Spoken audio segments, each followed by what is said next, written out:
para pemirsa yang ada di mana Anda berada. Kiranya kasih Tuhan selalu menyertai Anda.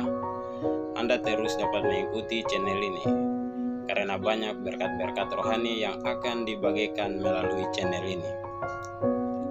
Saudara-saudara yang dikasihi dalam Yesus Kristus, pada saat ini saya akan membahas tentang sebuah rencana yang direncanakan untuk umat manusia sejak dunia dijadikan.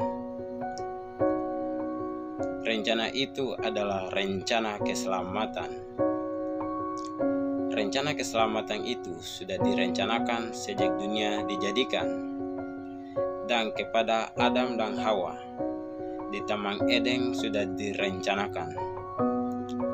Dalam kitab Kejadian pasal 3 ayat yang ke-15 berkata bahwa keturunannya akan meremukkan kepalamu dan engkau akan meremukkan tumitnya. Ini adalah nubuatan tentang keturunan perempuan itu yang akan meremukkan kepala setan dengan kematian, dan setan meremukkan tumit perempuan itu dengan kematian. Tetapi hanya melalui sebuah rencana itu setan dapat dikalahkan ketika Yesus berada di kayu salib.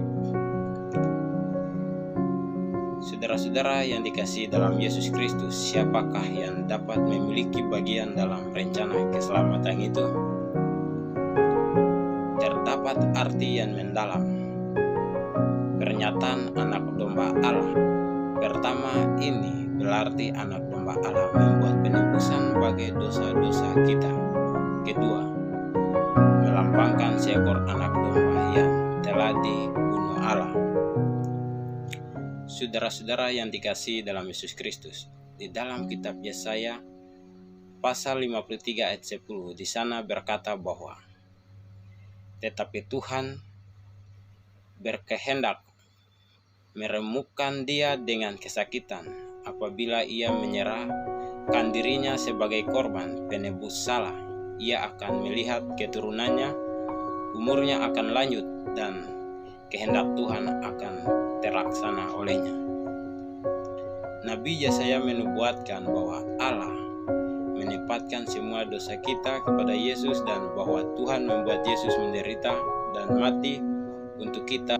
Di dalam kitab Ibrani pasal 7 ayat 25 berkata, karena itu ia sanggup juga menyelamatkan dengan sempurna semua orang yang oleh dia datang kepada Allah, sebab ia hidup senantiasa untuk menjadi pengantara mereka. Waktu kita bertobat dalam nama Yesus, ia mengantarai kita dengan sungguh bagi kita dengan darahnya sendiri untuk menghapus semua catatan dosa kita yang tertulis dalam buku surga. Saudara-saudara yang dikasihi dalam Yesus Kristus, apa hasil akhir dari mempercayai Yesus dan menerima Dia sebagai juru selamat kita? Roma pasal 8 ayat 10 dan 11 berkata, tetapi jika Kristus ada di dalam kamu, maka tubuhmu memang mati karena dosa, tetapi roh adalah kehidupan oleh karena kebenaran. Dan jika roh Dia yang telah membangkitkan Yesus dari antara orang mati diam di dalam kamu, maka Ia yang telah membangkitkan Kristus Yesus dari antara orang mati akan menghidupkan juga tubuhmu yang fana itu oleh rohnya yang diam di dalam kamu.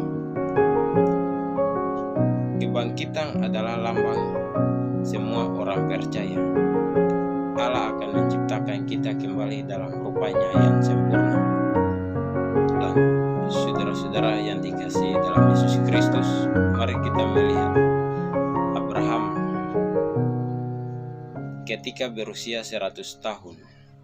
Waktu anaknya yang terkasih Ishak lahir, waktu Allah meminta Abraham untuk mempersembahkan anak tunggalnya Ishak sebagai korban, ia menyebabkan ketakutan dan kesedihan yang tak terkatakan dalam hati Abraham.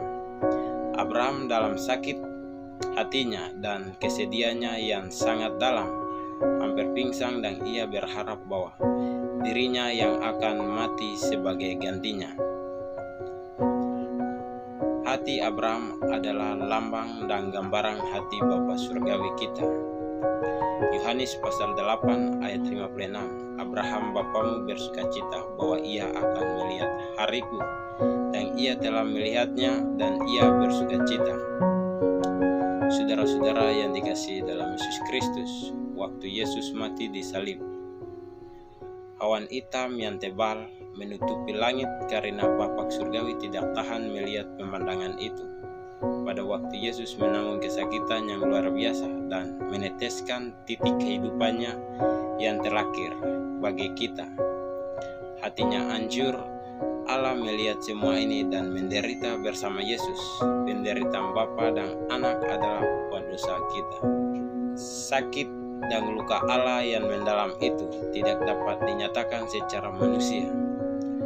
Mengapa ini harus terjadi? Mengapa Allah harus menanggung sakit yang sedemikian itu? Hanya ada satu alasan, karena kasih-Nya yang tak terkira bagi kita umat manusia, sehingga terwujudlah rencana keselamatan itu melalui kematian Yesus di kayu salib.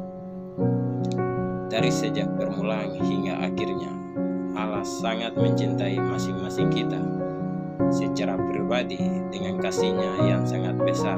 Salib adalah akhir dosa dan kematian. Waktu Yesus datang ke dalam hati kita melalui Roh Kudus, kita akan hidup selamanya melalui karunia pengorbanannya yang menebus. Salib menunjukkan hati Yesus yang sangat ingin untuk menyelesaikan masalah dosa dan untuk hidup di dalam kita dan memuliakan kita sepenuhnya. Di dalam Titus 1 ayat 2, dan berdasarkan pengharapan akan hidup yang kekal, yang sebelum permulaan zaman sudah dijanjikan oleh Allah yang tidak berdusta. 1 Yohanes 2 ayat 25. Dan inilah janji yang telah dijanjikan-Nya sendiri kepada kita, yaitu hidup yang kekal.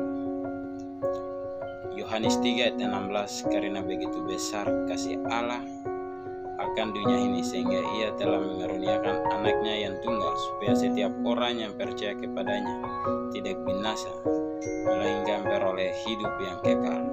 Saudara-saudara yang dikasihi dalam Yesus Kristus, Tuhan sangat mencintai kita dan rela mengorbankan diri-Nya di kayu salib oleh karena kasih-Nya begitu besar bagi kita umat manusia. Kiranya Tuhan